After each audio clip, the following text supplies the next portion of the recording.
going to go through how to make a CHAID analysis, which CHAID is a type of decision tree. So first I'm going to kind of quickly explain what CHAID analysis is.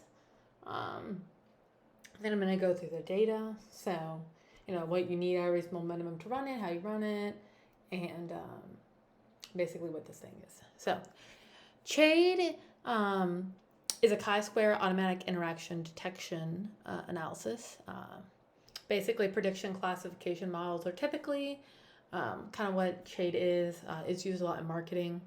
The decision tree, it's pretty easy to understand. You don't really have to do a whole bunch of data cleaning. It's not a parametric test.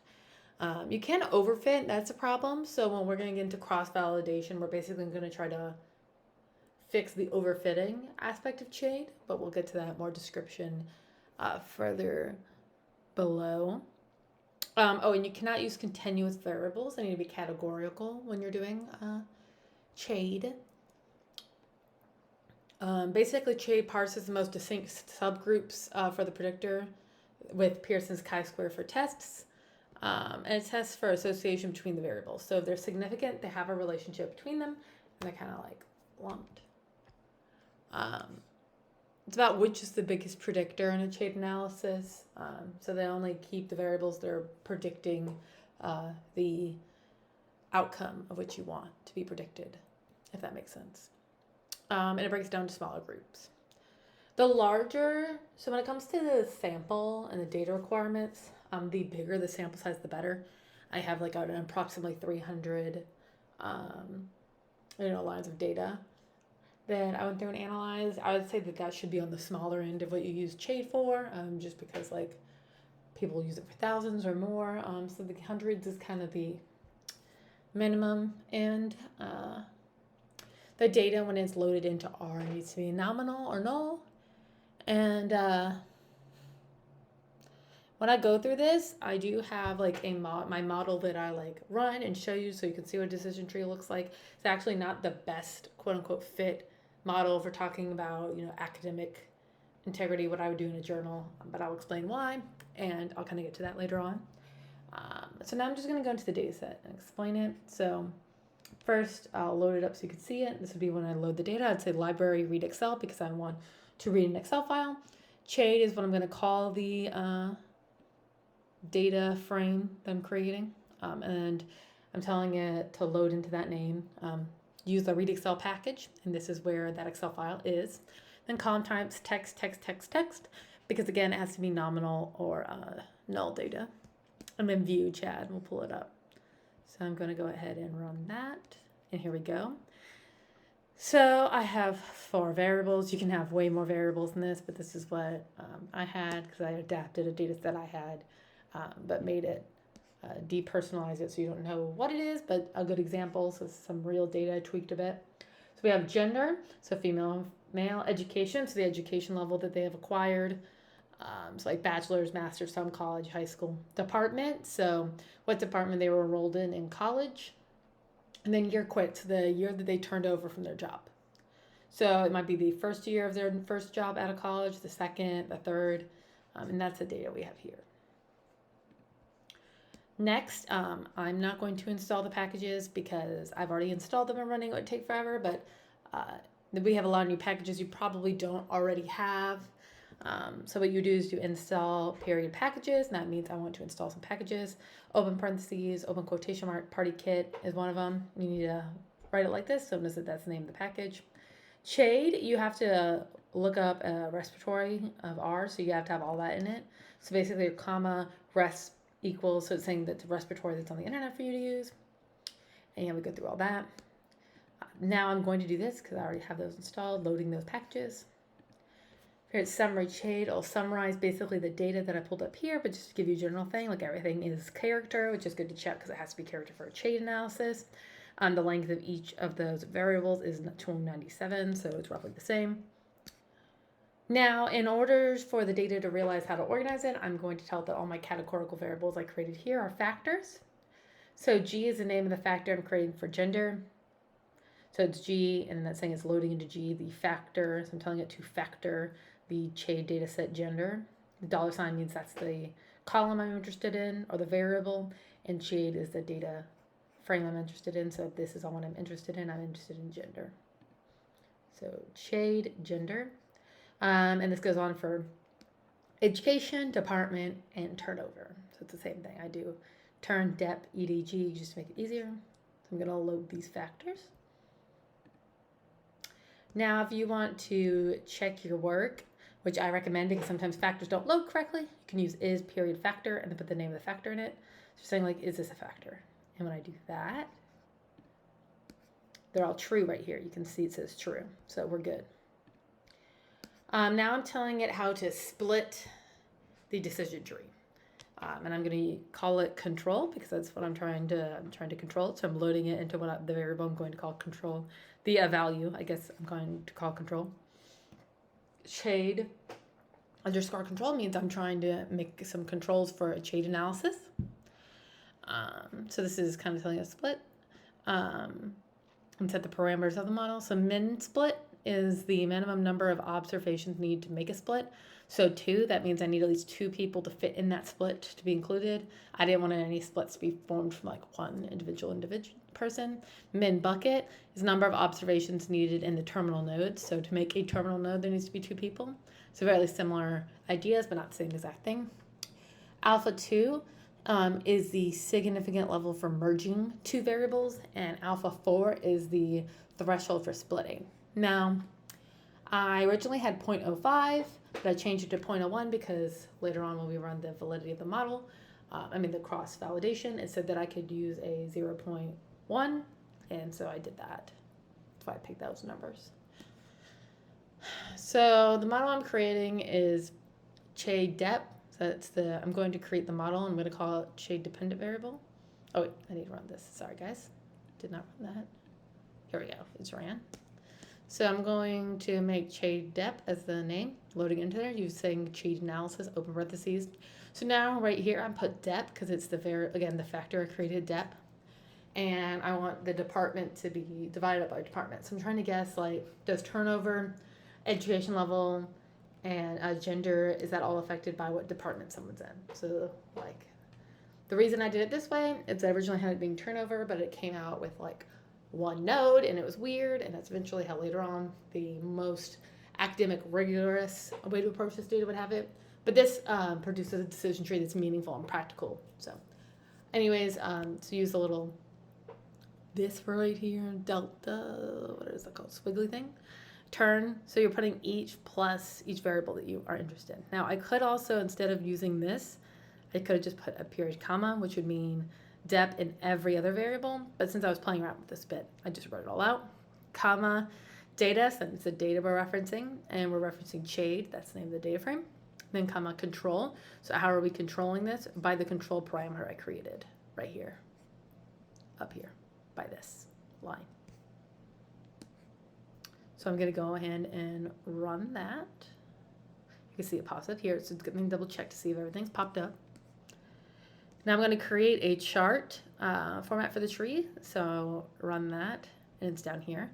So print just means is a command saying I want you to print out the CHAID date, that thing I just created right here, this decision tree, down here in words for me to see. So there'll be an image that goes with this, but this kind of breaks down the model, how it fitted, what the root was, and all that. Number of inner nodes and terminal nodes. We had 2 and 3, so this became an actual tree. Then I can run plot, and we'll see it pop up here. Here we go. So yeah, like we're saying, the department varies a lot by gender. So if you break out the department, the first node is gender. So most females are in curriculum, instruction, and leadership. Right here you can see.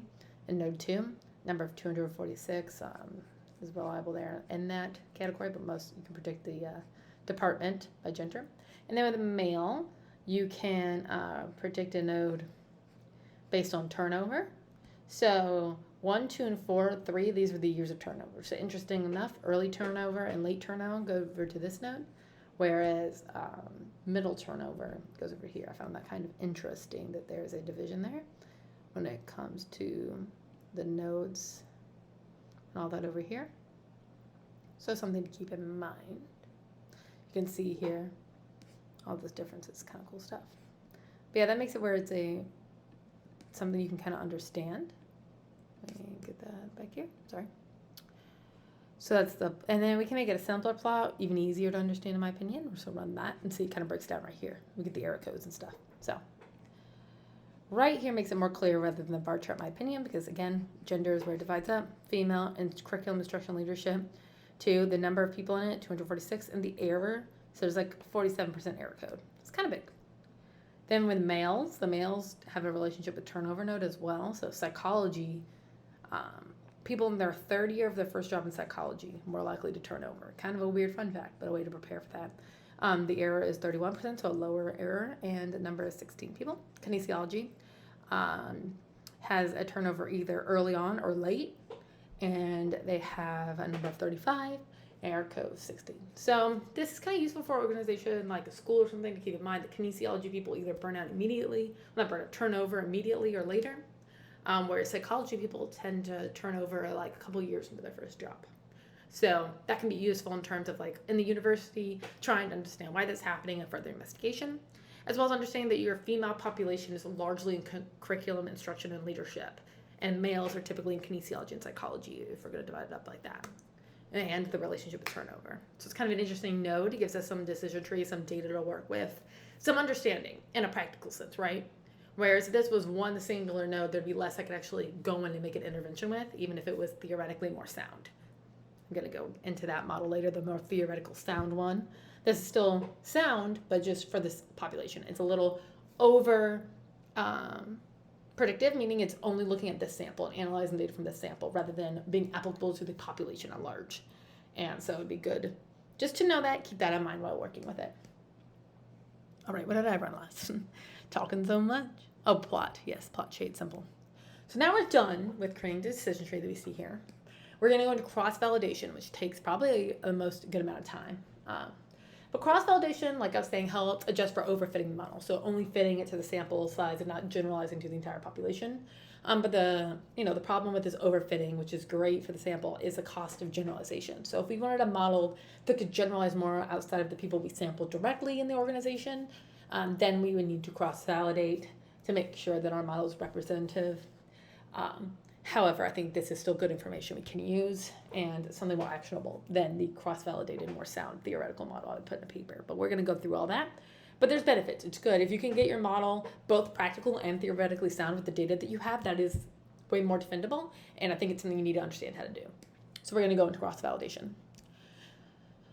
So here, right here, oops, wrote that weird. I will fix that in the data. So right here, we're trying to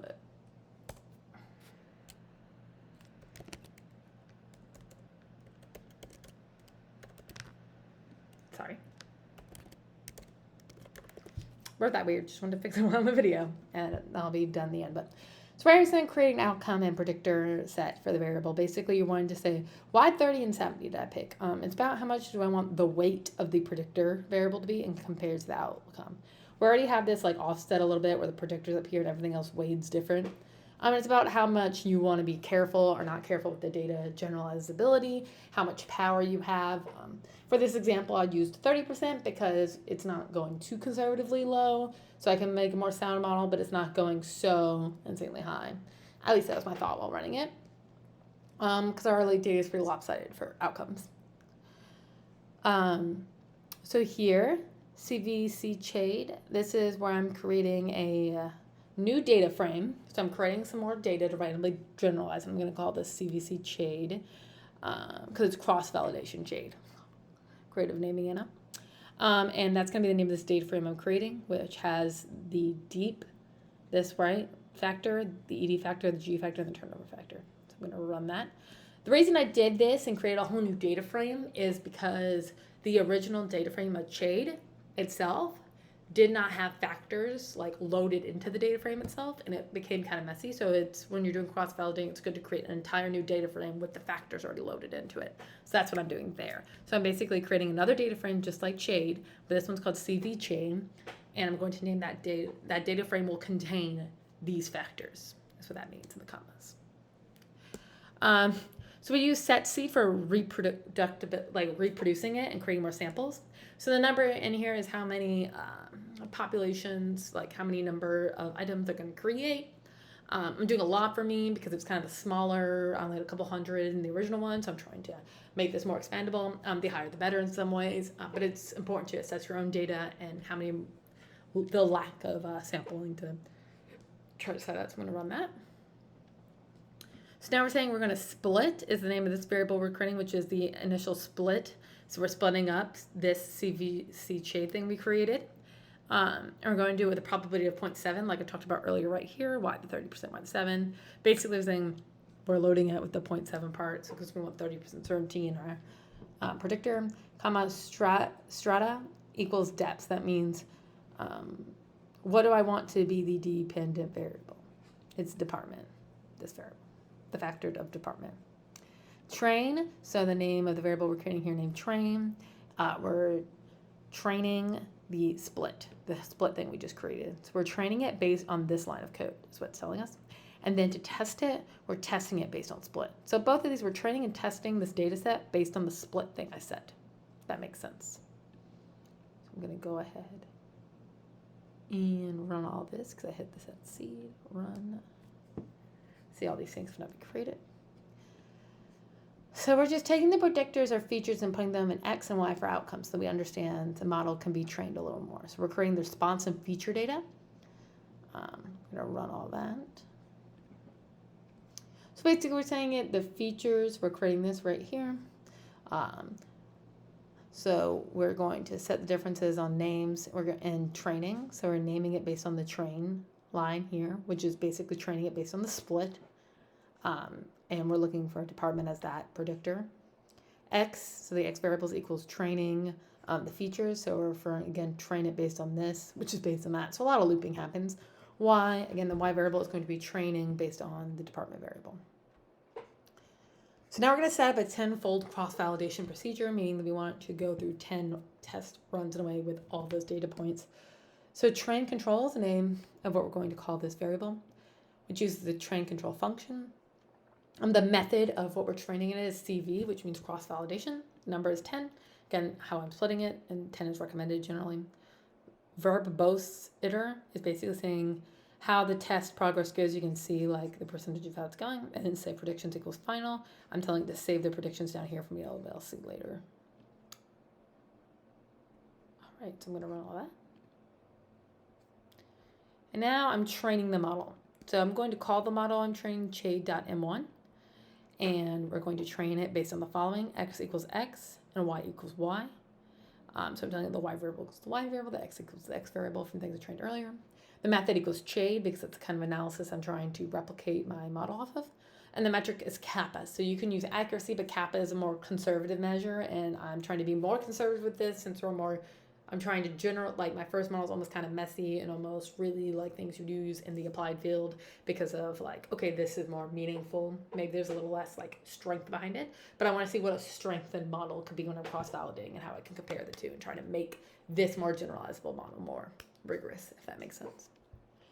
And then train control equals train control. So how we're trying to control the training is the train control variable we created here, if that makes sense. I'm going to run all that. And look, all that's going down. Eventually, it's going to tell me at the end, after all the iterations, aha, fitting. So selecting the parametrics now. It's telling me that, see, this is where I got that 0.01 earlier on the training set, saying that I can use those kind of intervals of confidence in this new like cross-validation measure I'm doing. So I went ahead and did that up here because I could do it to that level and still came out with a good chart. A more valid way. So that's where I got those numbers. Perfect. So show me that model that I just created. Here we go. So down here we're talking about the alpha, the accuracy, and the kappa for this model. Cross-validated tenfold. The sample size is varying here, and the resampling metrics. This was had a value of -1, kappa, final values. So I'm going through all this. Right here, we're going to see the kappa levels and the measuring threshold. So you can see like what a good kappa level was for certain thresholds, which is useful. So many of this stuff right here you won't need, but are good to know how they work. So I'm going to run them each and show you. So This final model will show you the final model with all the variables. You can run that, and you can see here that so the most accurate and reliable form of this model is where you have the outcome, which is department, education, G, and turnover added together. But fitted probably it's going to have the root of one root of curriculum instruction and leadership. So that's it. There's one node, one root, which isn't really a decision tree, right? I mean, it might be the most accurate or rigorous way to go about predicting all this, but it's not really a model, a decision tree model. And that's what I want, something to kind of give me a little more meat in the bones, describing what's going on, even if it's a little less reliable and valid. And that's a sacrifice I'm willing to make for an organization in a way that can be practically applied in some messy ways. But it's good to know, right? What is the most rigorous model so that you're making an educated decision and realizing. So you can talk about it. Plot. So this is what that one node would look like, right? We're saying there's a lot of more people in curriculum instruction leadership than anything else. And that's kind of the big like predictor we got going on here. But based on department and all, it's just not as meaningful. But yeah, this will run the final model. And then confusion matrix CHAID 1 right here. This runs a confusion matrix, which basically is going to break down what each prediction is for each category, the number and all that, and the accuracy of this model. So the model that I found, the most accurate model is like almost 50% correct, if that makes sense. So there's still some error, just like in this one right here, right? We had some errors going on, like 46% error, 38% error. But I'd rather have one that has some error but has more things we can kind of use as interventions rather than one thing that's like, great, I'm glad there's one node in terms of being able to create an applied intervention. All right. So just ran the confusion matrix. This right here is making a confusion matrix with the final model. So we have way more data in here, right? We've got a whole bunch of data points, and we want to break it down by points, the accuracy, the confidence interval, which is basically how confident we are in these results. So it really just gets us some good stats in order to validate, okay, why are we making this decision and how is it a good model? Then here, checking the variables of importance. We've got all this stuff, really useful. How important each of these nodes is. Right here, we can see the best kind of tuning in of the model. Again, it's that 0.01 things we use in everyone. That's why I picked the 0.01 up there. Even though it's not the exact same model, I tried to take some aspects of this validation effort. And then right here, this is saying how long it took for everything to get done. And then this just shows the methodologies we used. If I forgot, right, we used CHAID. So if I need to show, geez, what did I use? Model info. This has all of the modeling information. It's a tree-based model, except to rates, implicit, factor levels, all that stuff.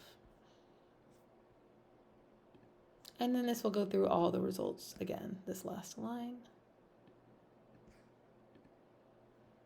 There we can see the kappa, the accuracy, the kappa, standard deviation, accuracy, standard deviation, and the alphas for each of these. So I hope this was helpful. This gave you an idea of everything going on. And again, there's not really any exceptions that you have to run to test before this model. The analysis is a CHAID analysis, and my validation effort was the whole cross-validation thing I went through. And my comps over here, and this analysis was being done so that I can help a better way of understanding what variables lead to people likely to turn over and things like that in a organization, so you know who to better like target some training and stuff, things like that for. And yeah, that's how I know it worked, how it ran. I know what I'm doing, and I hope all that was extremely helpful. Bye, guys.